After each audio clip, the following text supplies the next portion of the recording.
Everyone welcome back to my channel. তো বলো তো আজ আমি কি রান্না করছি। এটা অনেকেই চেনো আর হয়তো অনেকেই বা চেনো না। এটা হলো কলা গাছের একটা ভাড়ালি।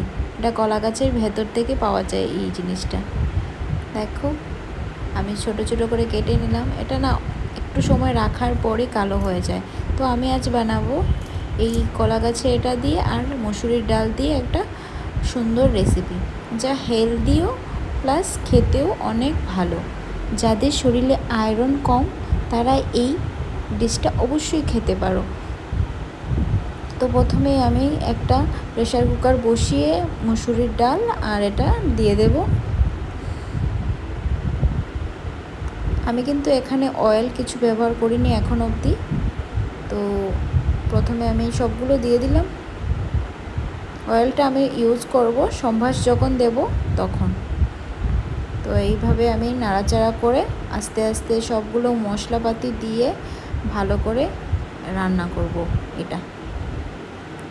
তো দেখতেই পাচ্ছ আমার এটা সুন্দর করে নাড়াচাড়া করা হয়ে গেছে। আমি এখানে এখন দিয়ে দেব হলুদ গুঁড়ো, তারপর দিয়ে দেব জিরে গুঁড়ো, বেসিক মশলা, তারপর ধনে গুঁড়ো, আর দেব পরিমাণ মতো লবণ। দ্যাটস ইট, আর কিছু চাই না। আর দেব এখানে তেজপাতা, আর দেব টমেটো আর কাঁচামরিচ। শেষ।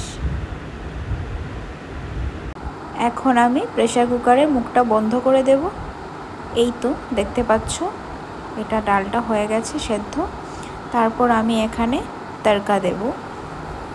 তড়কার মধ্যে আমি প্রথমে তেল দিলাম, তারপর দিলাম সর্ষে আর 5 ফোড়ন, শুকনো লঙ্কা আর সামান্য হিং।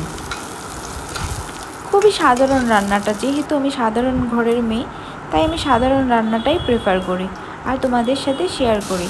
এই যে আমার তড়কাটা রেডি হয়ে গেছে, এখন আমি ডালটা ঢেলে দেব। দেখো হেলদি রান্নাটা, খেতেও ভীষণ ভালো লাগবে।